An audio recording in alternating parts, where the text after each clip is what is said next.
Hey everyone! Welcome back to the Radio 1 International, where we unpack the stories behind the stories on screen. Moving on to the new film that's quietly making waves, The Good Half. After its acclaimed premiere at the Tribeca Film Festival, this emotional dramedy is finally headed to theaters, with a nationwide release scheduled for July 23rd. If you haven't heard of it yet, don't worry. We're about to walk you through why this might be one of the most heartfelt releases of the summer. Directed by Robert Schwartzman, the film is a deeply personal exploration of grief, healing, and reconnection, told through the lens of dark comedy and raw emotional realism. The story centers around Nick, played by Nick Jonas, a young man returning to his hometown of Cleveland for his mother's funeral after years of emotional distance. What follows is a bittersweet journey through family dysfunction, unresolved trauma, and unexpected humor, as Nick reconnects with his past, confronts his present, and begins the difficult process of moving forward. The title, The Good Half, reflects a theme that runs through the film, that even in the darkest times, there's still a part of life worth holding on to. While Nick Jonas might surprise you in a dramatic leading role, his performance is being praised for its restraint and sincerity.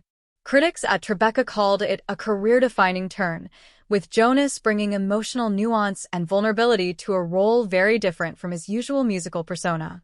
The cast also includes Brittany Snow as the charming yet grounded Emily, who becomes a surprising confidant for Nick.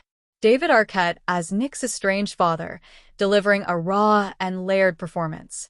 Elisabeth Shue as Nick's mother, whose presence is felt throughout the film in flashbacks and memory. The screenplay, written by Brett Ryland, is personal, honest, and rich with dialogue that's both natural and affecting. Schwartzman, known for his indie sensibility and emotional clarity, brings the whole story to life with warmth and understated style. When The Good Half premiered at the Tribeca Film Festival, it struck a chord with audiences and critics alike. The film was celebrated for its emotional honesty, its blend of humor and sadness, and its refreshingly human portrayal of loss.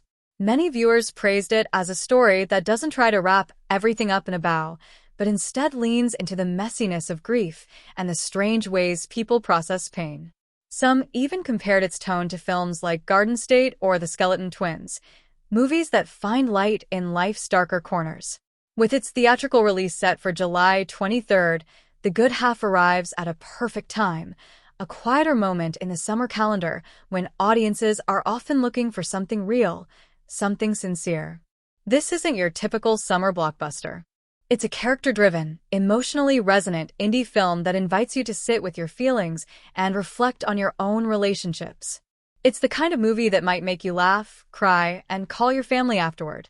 Distributed by the Syndicate, the film will release in select theaters first, with an expanded rollout based on reception.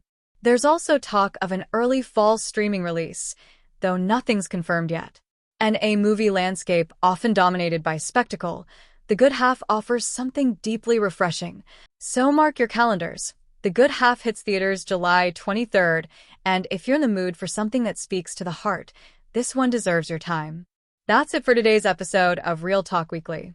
Be sure to like, subscribe, and let us know in the comments. Will you be watching The Good Half this summer? Or maybe you caught it at Tribeca. We'd love to hear your thoughts. Don't forget to subscribe our channel.